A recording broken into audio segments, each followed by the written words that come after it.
No, it's like Dallas. It's hotter in Dallas. That's what I told Coach Tadlock this morning. I said, well, thanks for bringing your weather. First time ever appearance. But Lou gets to go back to where it's even more fun. I just Where it's 100, swallowed, you know. put them on.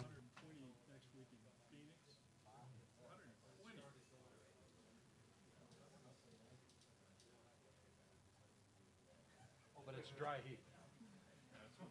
That's what they say.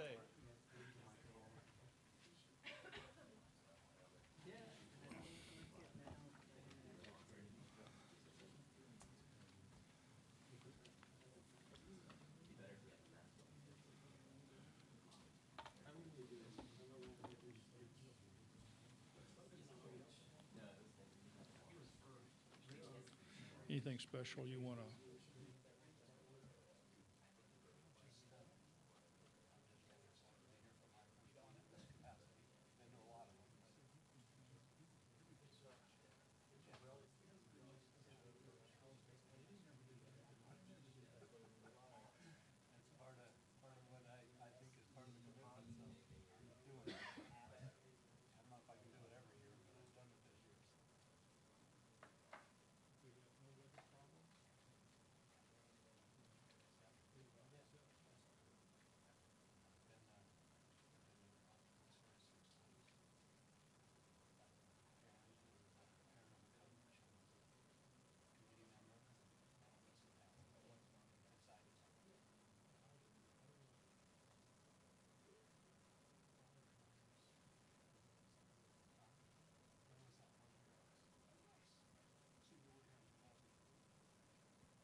Here we can start.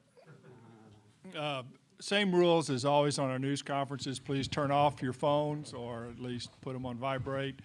No video except what we're officially doing. If you need a video of the news conference, please get it from the FTP site on the NCAA.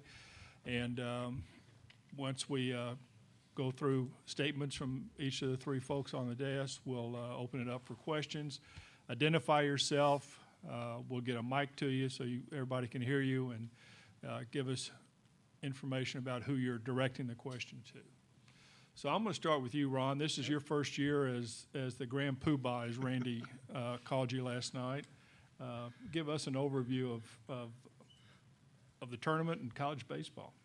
Well, in my career, I've been called a lot of things, but Grand Poobah hasn't happened very often. So, as an athletics director for 33 years prior to coming to the NCAA, it's been a great career, and it's something I've loved in working with student athletes and quality coaches, and now I've got the dream job of a lifetime of working with the NCAA championships. So I'm very excited to be here. I have the unique moniker of having been here as the parent of a player who won a national championship, as the parent of a coach who was here last year with Cal State Fullerton, been here the last 2 years as a committee member of the baseball committee, and now in this capacity. So I'm really blessed and fortunate, and I've got a wonderful staff at the NCAA that helps keep me prepared and puts in so many hours behind the scenes to make this a spectacular event. So welcome. Thank you all for what you do to promote our great game of college baseball. And we'll take questions in a few minutes. Joel's the head of the Division I Baseball Committee. Give us an overview and a welcome. Thank you. My name's Joel Erdman. I'm athletic director at the University of South Alabama. This is my 4th year on the Division I baseball committee, and this past year I had the privilege to act as its chair.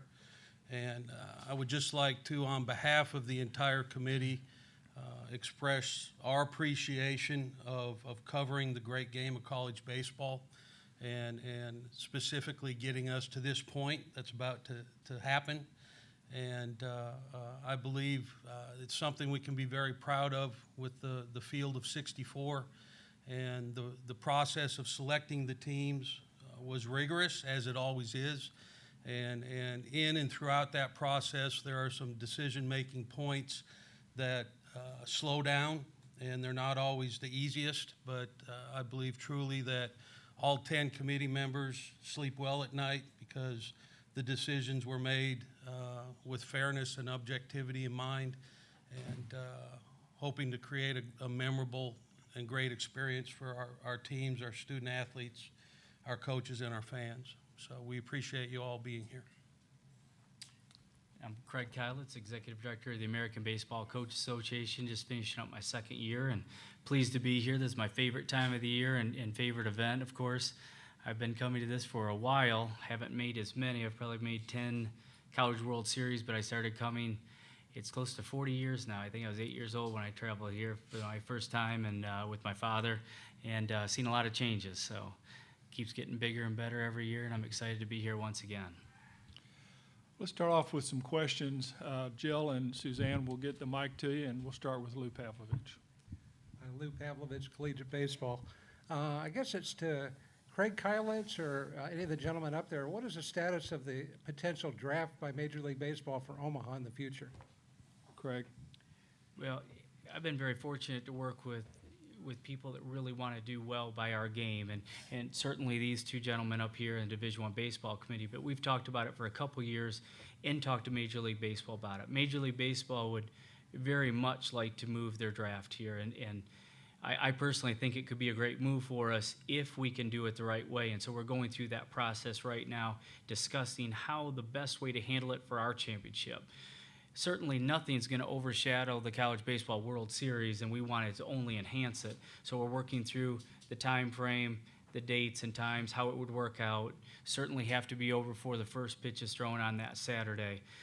This year at our ABCA National Convention in Anaheim, we'll be holding meetings in our Division I business meeting in particular, talking about how it would affect our game, see if there's interest to support it, because we certainly don't want to host it here if our coaches aren't interested in attending it. And so having our coaches with first, second, third round young men being drafted or projected to be drafted be a part of that and really tie our games together. Major League Baseball, college baseball, and all the way through down to Little League. I think it's very important. So I'm excited about the prospect, but it has to be handled well, has to be done first class, it has to be done in the best interest of what we're doing with amateur baseball first and foremost. But thank you for that question. Okay. Hold on a second. Let's get a mic to you. Dirk Chatwin of the Omaha World Herald. How do you do that when some coaches are saying we don't want the draft anywhere near the College World Series or even the postseason? I don't know if I've got a great answer for you other than we'll talk it out and we'll find out what the problems are or what their concerns would be. And so I think we take it through systematically, what it would look like, what the time frames would be, the effect that it would have on that coach. And you know, quite frankly, the coach wouldn't have to show up if they chose not to. But I think until we lay it all out and hear all discussions and all point of view, we just don't know if it's in our best interest. Aaron? Aaron Fitt, D1 Baseball. Joel, when you look back at, I guess, you know, the field that you constructed and the way it's performed, you know, obviously unprecedented this year with, I think, 7 SEC hosts, was it 6 ACC hosts? And you look up and there's, you know, one from each here in Omaha. I mean, are you surprised with the way it turned out, and how do you respond to the inevitable critics, I guess? Well, yeah, it's a great question. And when you look at the upper seeds and the hosts, you do so recognizing a full body of work. And you know, I believe in retrospect, looking what has happened the past 2 weeks has been great stories, and it have been teams that are not number one seeds that have had to travel a good distance back-to-back weekends under very competitive circumstances in front of a hostile crowd and made some great memories, and they're here today. And so I think something that speaks to is the depth of the talent in the game of college baseball, where you have teams that have the ability to beat anybody anywhere at any time. And I think that's something that makes this game more magical every year. Is it seems over a period of time, what might be considered power and historical programs that have achieved great things are sometimes overcome by emerging programs that are starting to make their own thumbprint and their own footprint. So yes, there were some upsets, and looking at the bracket might raise some eyebrows and how it panned out, but I think another way to look at it is it's great for the game. Let's go over here with John. John Manuel, Baseball America. I guess this is for Joel, but Ronnie, since you were on the committee in the past, you could maybe address this.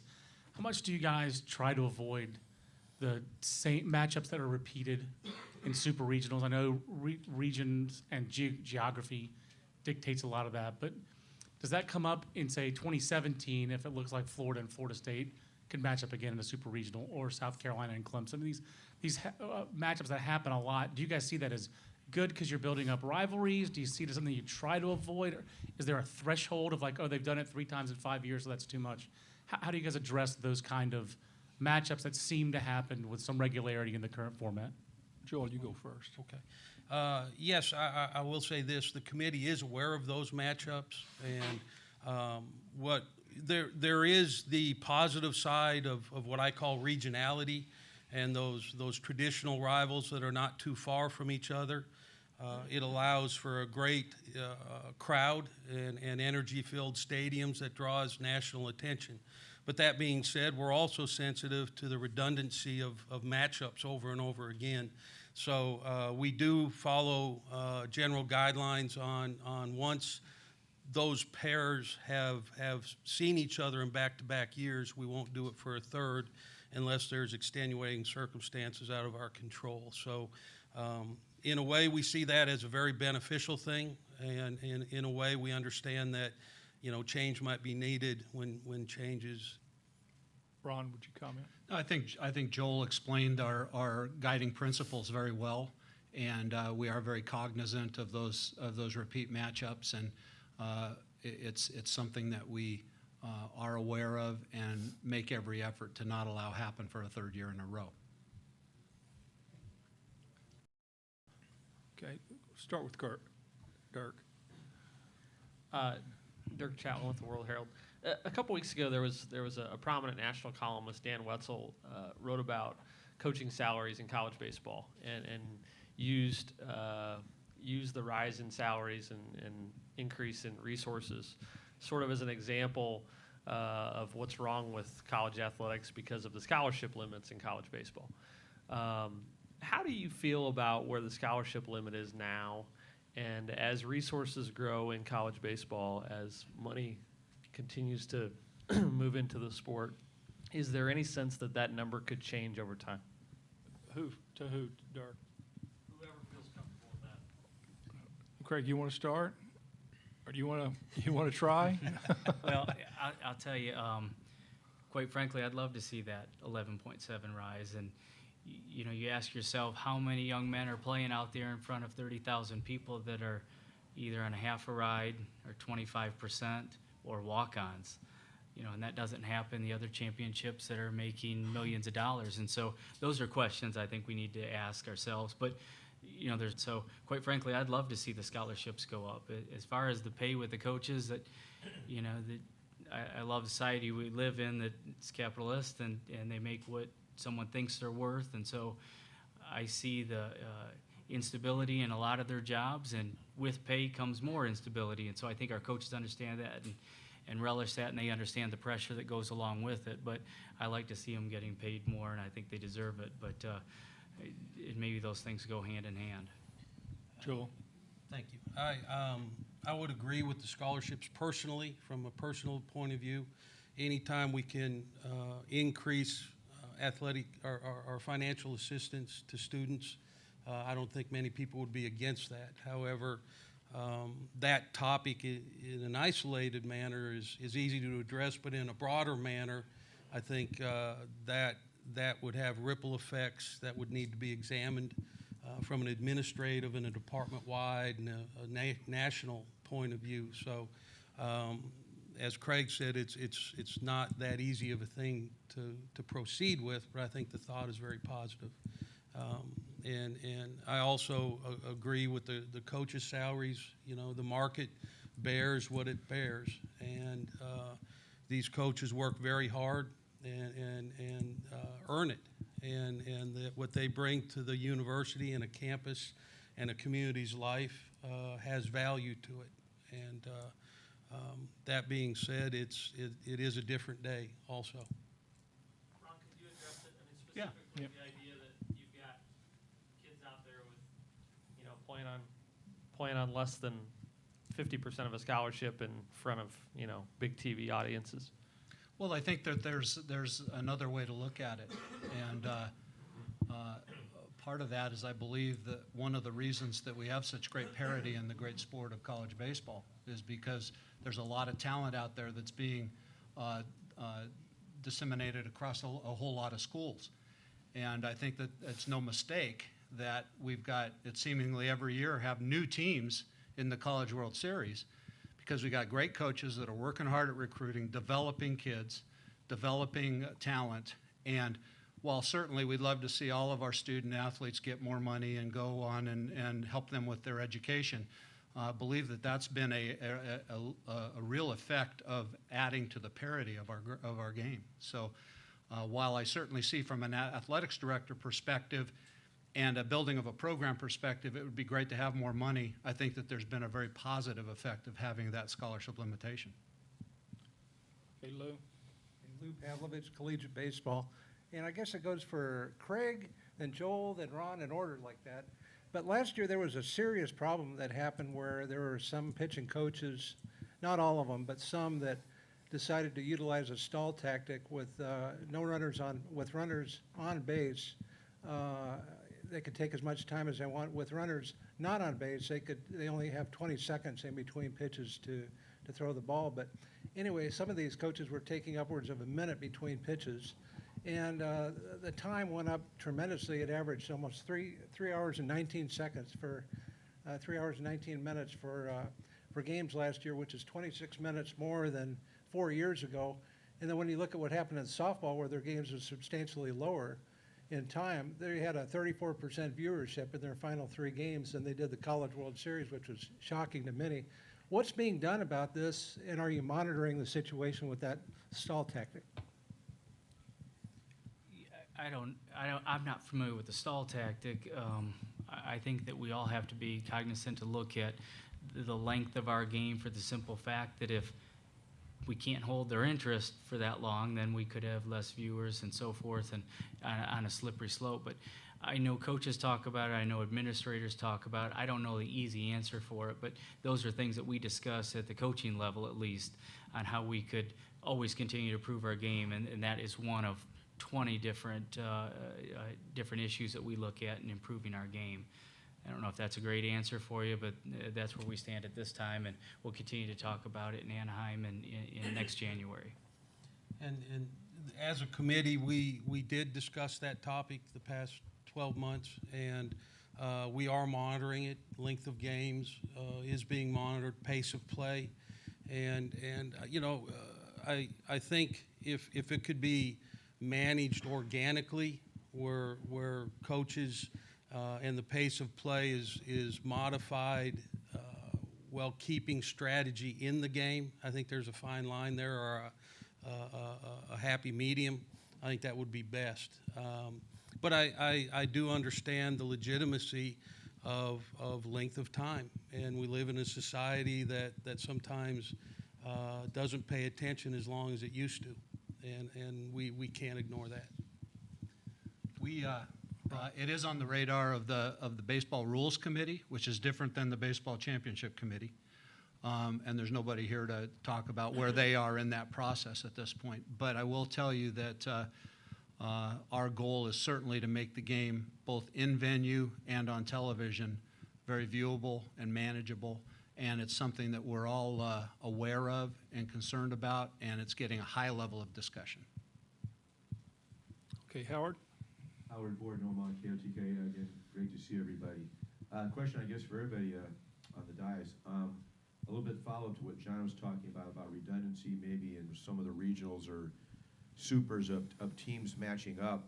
I know there was a couple articles actually in the Omaha World Herald before the supers started about the thoughts of re-bracketing or reseeding after the super regionals to get to Omaha of the 8 teams, or a different way of seeding in the supers. Has there been any discussion about that, or is it logistically too kind of hard to do once you know, Joe picked the 64 and set up the initial brackets for the 16 and the 4 and advancing from that point on? Right.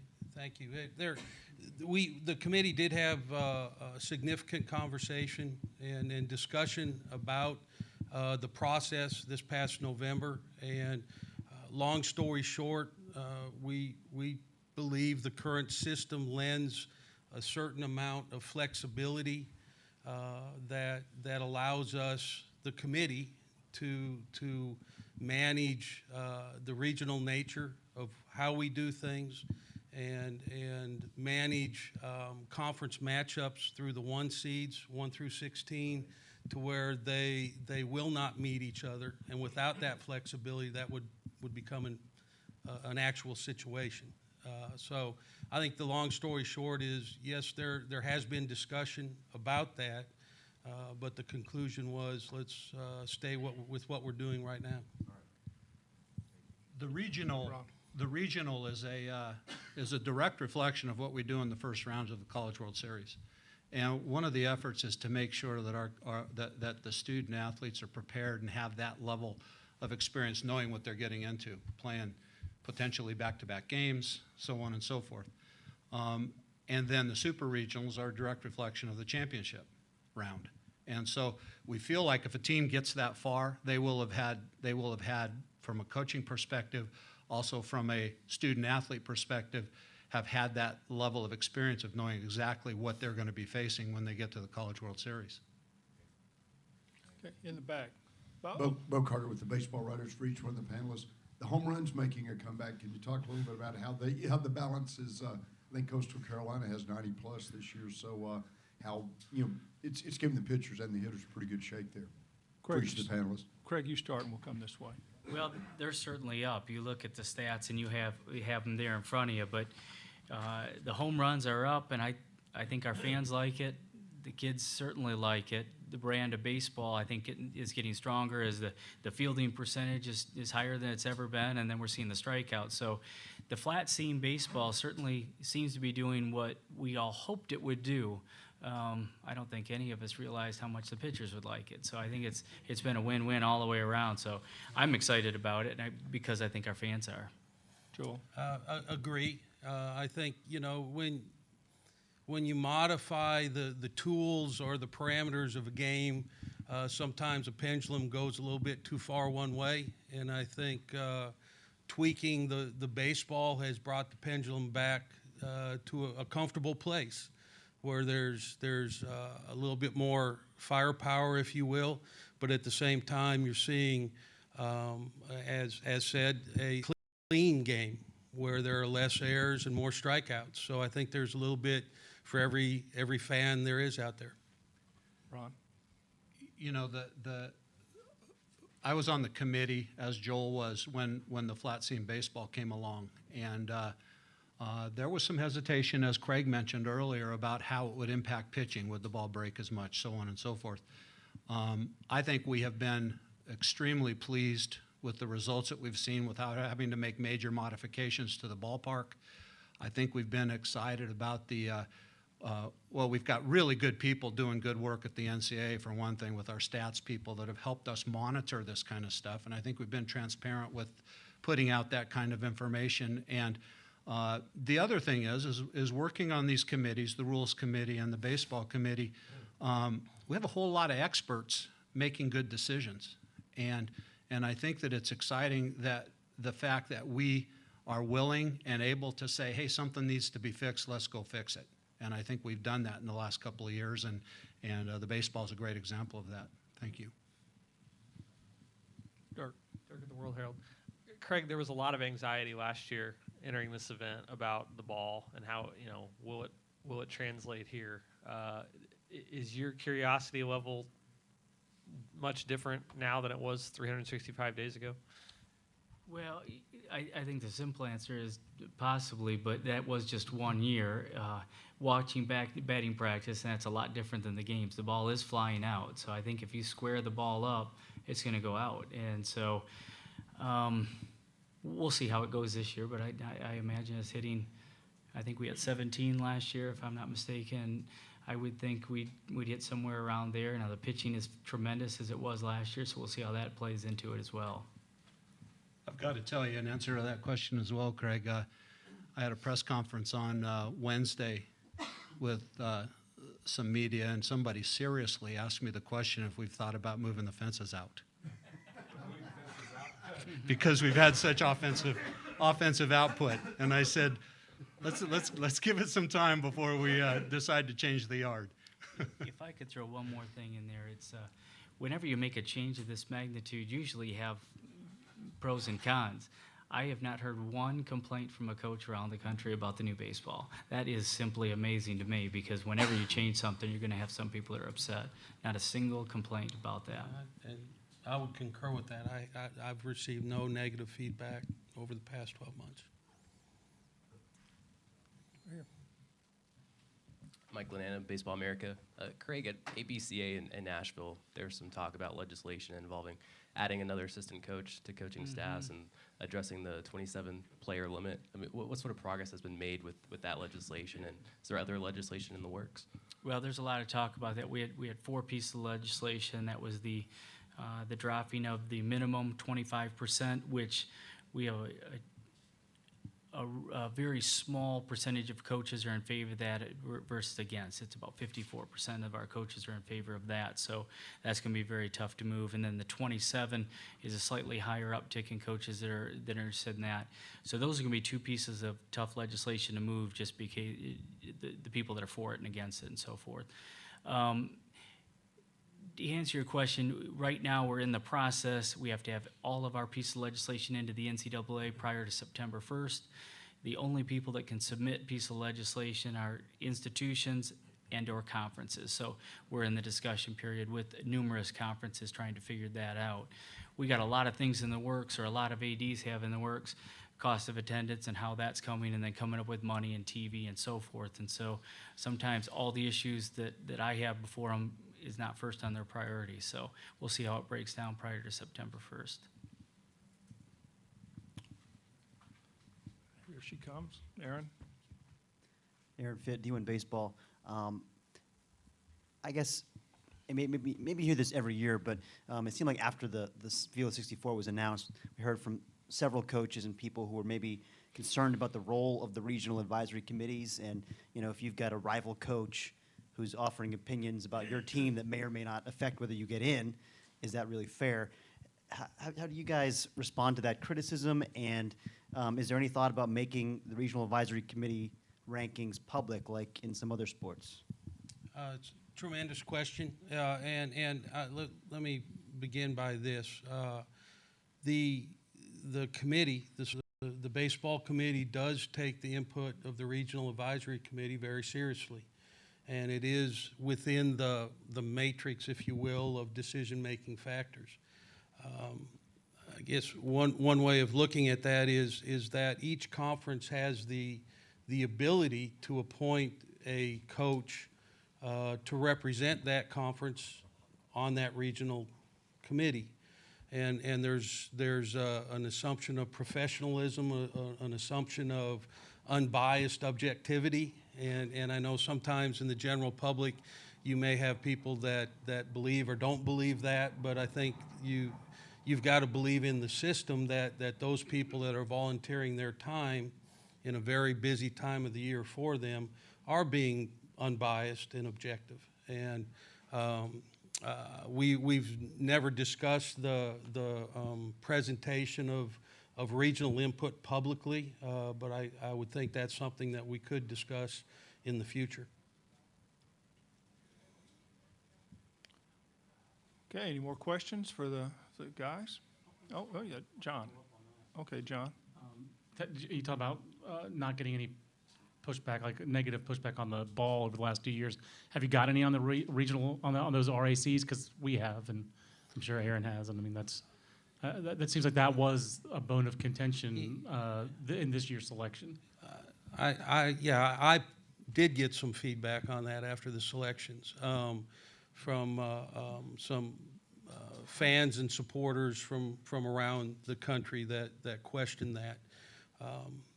The amount of it is hard to measure in comparison to the amount that are silent. You know, I'm not sure how to gauge what's significant and what isn't, but it was a topic. It was. I guess I meant more like from coaches of those institutions that felt that they weren't selected.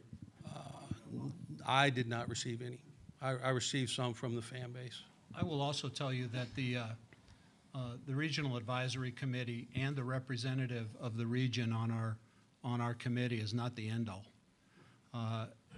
It would be, I think you guys would be really interested in how deep we scrub, and we've had the opportunity to go in and realize when we go head to head and get down deep into the nitty gritty that maybe the Regional Advisory Committee didn't have it in line, and we've reordered those things.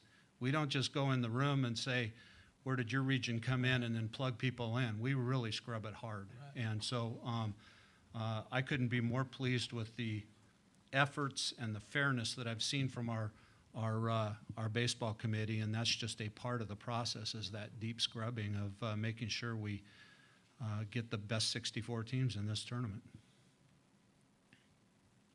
Kendall. Kendall Rogers, D1 Baseball. Just for all three of you guys, has there been any discussion or just your opinions as well on the idea of maybe going to a kind of a series format throughout the postseason? Because there were a couple of situations over the weekend where guys were brought back on short rest, were thrown a lot, and there's some concerns with that, and also the idea we talk about growing the game. Going to that 3 format would allow you to put regionals or series in areas that maybe wouldn't get an actual regional. Craig, start.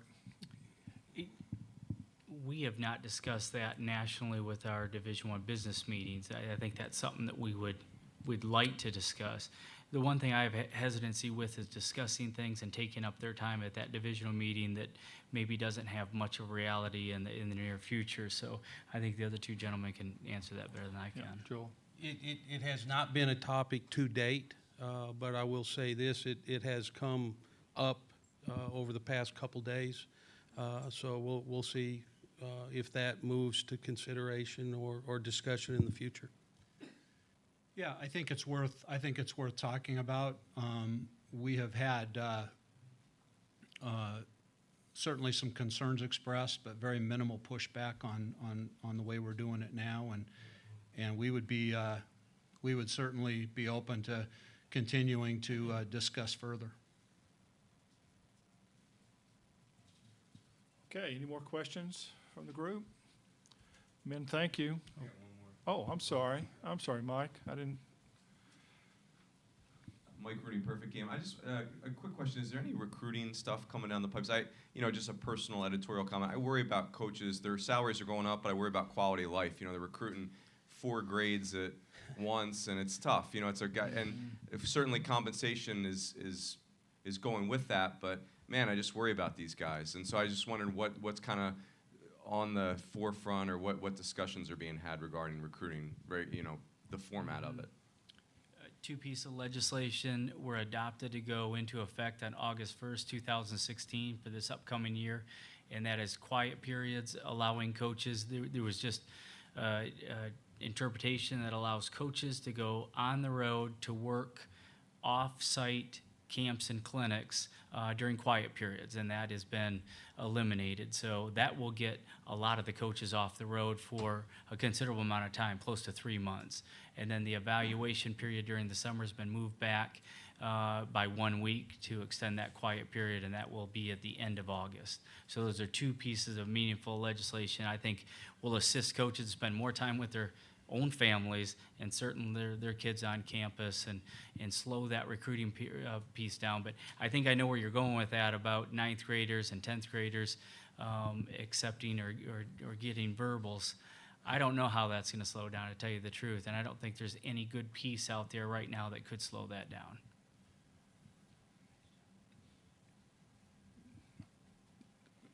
Okay, thank you. Thank you, men. And we got another news conference in about 45 minutes with the coaches tomorrow's games.